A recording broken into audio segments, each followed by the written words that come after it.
is comprised of a lot of hypocrites. Like, you might be religious, but most of you are not ready to die behind it, right? And if somebody talk about your dad or hit you with a yo mama joke you don't like, you're not about to go to war about it usually. That doesn't apply to I'll say both Muslim and Arab cultures, because Muslim and Arab not the same thing. I'm not gonna go on a whole difference between the two, but if you understand, you would know that actually the largest Muslim population is in Indonesia. It's not actually how people think it is in the Middle East. Muslim is a religion. Anybody can be Muslim.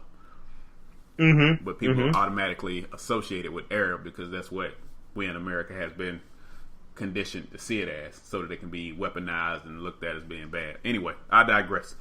Well, no, but I'm gonna just one thing, then you can go right back to it. I've talked to a lot of people here, and a lot of them were surprised when they found out that wait a minute, Khabib's Muslim. How's that possible? So it speaks to your point. So sorry, you can go back. Yeah. I mean, that's what people don't realize. Like Muslim, by far one of the largest religions on earth. People automatically associate it with Arabs or whatever culture or ethnicity, and they get very confused about it. But the bottom line is, I don't know many true Muslims that aren't devout. And those that aren't devout, I mean, there are those. And, they drink, they eat pork, they do whatever the hell they feel like, still call themselves Muslim, but you're not about to do that in the Middle East and it be Gucci. But whatever. Every religion has those people. But the bottom line is, I look at it like this. If I'm diehard about my religion, and let's just say my son, and all you do up until the time I fight you is talk about my religion and my son, and I'm one of those people where I don't go out looking for violence. I don't step outside of my bounds and be violent without reason. I don't get temperamental and do things without considering the safety of others, and all of a sudden I erupt. You kind of got to sit back and ask yourself what caused that. And I think, especially in our culture, and I'm guilty of it, just like almost everybody is guilty of it to some extent. Like, when we have cultural differences that we don't understand, we may not hold things to the same level of gravity as other cultures do, and then we'll go around saying whatever and disrespecting whatever, without honestly realizing what we're doing. And then when the consequences come, because cause and effect is universal, then we just kind of screwed and we want to know what happened. Well, in McGregor's case, he got his fucking ass whooped. Let's just be clear about this, right? So he got what I feel like he deserved, right? And everybody that sided with him and supported what he said got what they deserved.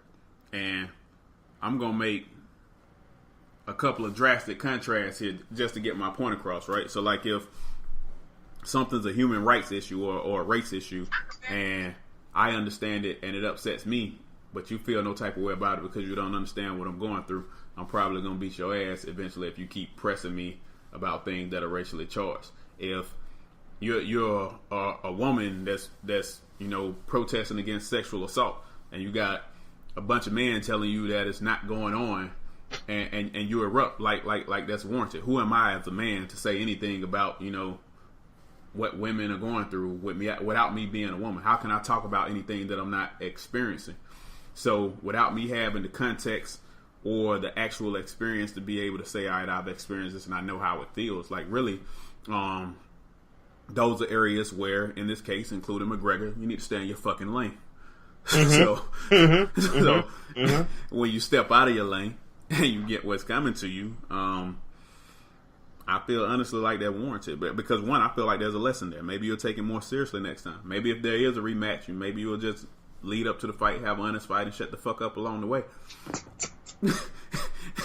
And if not, maybe you'll get your ass whooped again. But I mean, it really comes down to acknowledging that there's 7+ billion people on this rock, and we're all different, and we should all at least acknowledge those differences and try to be respectful of them to the point where we learn enough about them that we don't just go out and flagrantly say or do dumb shit. But that's just my opinion. Well, let me ask you something, like, based on, like, your expertise. in them in all the people you've met, obviously around the world, why do you think that don't seem to be that violently devout like over their beliefs? And this is not like a good or bad thing. It just seems like it's just a dedication thing. Do you think it's because is it ingrained at birth just to almost like I'm not sure what the word is, but just like embody your beliefs and truly walk in that faith? What do you think that is that kind of just makes it different? Because I think the biggest thing is that as Americans, I don't think we fully understand how other religions and cultures hold on to those beliefs and the length they're willing to go to protect those. I mean, personally, I feel like it comes down to one primary thing, which is modernization, and two, I guess I would say the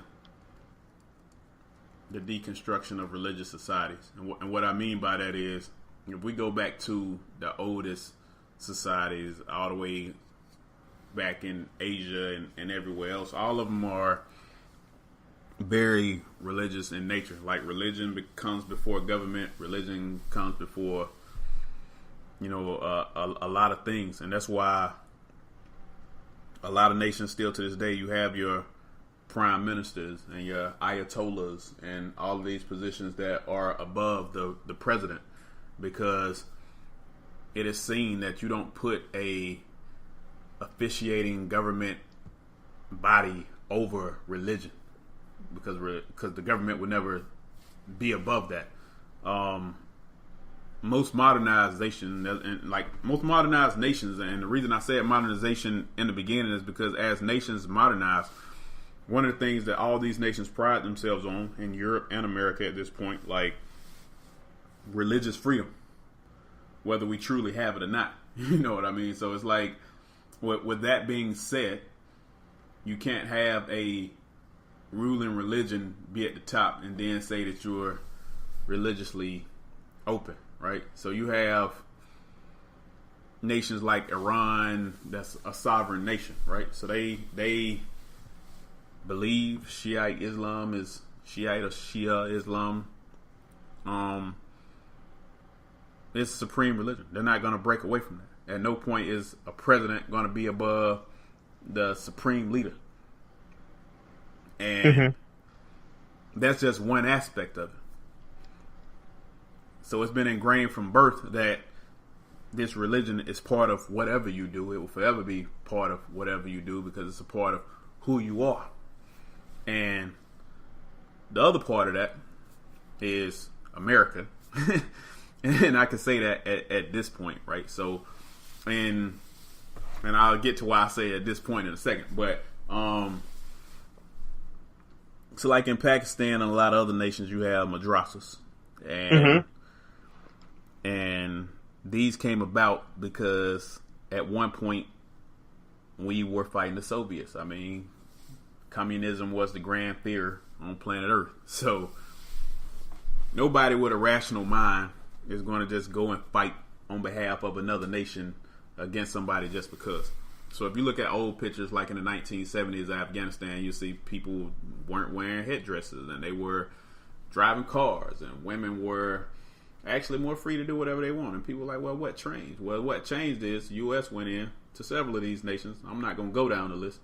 And wiped out, the modernized systems, and what they replaced them with was madrasas. So when you don't have schools, you have madrasas. For those that don't know what a madrasa is, it's basically a religious school. All it teaches is religion, nothing else. Whether radicalized or otherwise, all it teaches is religion. So you have boys from birth radicalized right out of the womb, and the girls aren't allowed to learn, and you have this huge, angry, very religiously devout male population, and then you have the U.S. convince them that the great evil is Russia. Mm-hmm. And you can go back and you can see where in Afghanistan the Afghans fought the Russians, along with a lot of other nations, including Iran, a couple other places. Mm-hmm. Now, when all that passes, though, you got to have somebody to fight. Mm-hmm. Because you're religiously devout. And two, like, I hate to say it, like we were the great evil. Like, that's how we fought battles back then. We took people and we weaponized human beings through their beliefs, which is genius, I will say that. Mm-hmm. And had them do our bidding. So, not only were they already previously serious about their religion and ready to die for it, we took that and amped it up to the next level. Mm-hmm. To where now not only are we going to make you super devout and radicalized, we're going to make you xenophobic. we may make you racist. We're going to convince you that communism is the worst thing on earth. And the only way to defeat this evil is by, fighting this great nation that represents that, which at the time was Russia. But now you fast forward and you look at modernized society at this point, and people wonder why, like, even now, thousands of years later, Muslims still take voyages to Mecca. All right, that's how people earn the title Hajj or Haji, or you see any name with Hajj in it. Usually, it means they participated in the Hajj, which is a great pilgrimage to Mecca. Mm-hmm. So not only are they willing to follow their religion, they will show how devout they are through a representation or a struggle of some sort that represents how devout they are. You're not going to really see that in our culture. That's not ingrained in our culture. You don't see any grand punishment for drinking or violating your religion. Like, for the most part, everybody's doing it and it's not frowned upon, and most people are not going to know. So they're able to walk away with it. Whereas in Muslim culture, that's just, it's frowned upon. You can kill wives for adultery and kill people for disgracing the family name and all type of stuff. And Americans on no level really are prepared to make that sacrifice, no matter what their religion are. I'm still referring to even American Muslims. Like, American Muslims aren't, it's wrong as it is, because this is a weaponization of Islam, but no American is about to go strap on a bomb and blow themselves up because of a religion. They may conduct an attack, but they're not about to blow themselves up. And as crazy as that is, because I will say it is crazy, because that's not what the Quran says. If somebody took the verses and weaponized it to the point where that's what they convince people to do. But either way, if somebody told you your only way into heaven in the Bible was to, go and commit martyrdom against the infidels, every Christian tomorrow I'd be like, shit, I'm Catholic. Like, they would be like, fuck this shit. Like, they're not about to do that.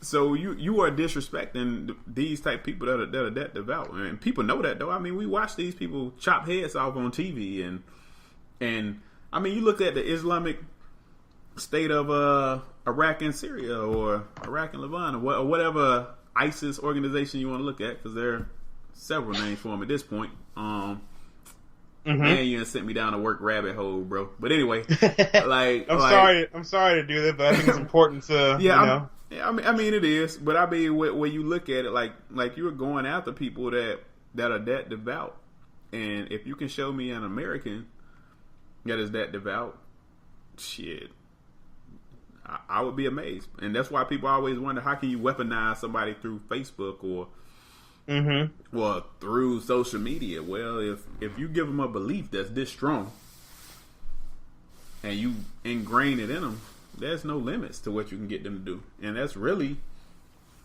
not what you're seeing in the case of this fight, but what you're seeing in general. Like, these people are bottom line, at the very bottom level, serious about their religion. And you never know to what level that is. And when you start disrespecting a man's family, which he holds equally as dear as his religion in Arab culture and Muslim culture, and then you turn around and disrespect the religion. And one thing that bothers all Muslims is that they're all seen as terrorists, when it's such a small percentage of them. We're talking less than 1% of them are radicalized. You start calling the man's family members terrorists, Like how do you expect? Because that's really an American move. I hate to say that, but we're the only ones that's running around being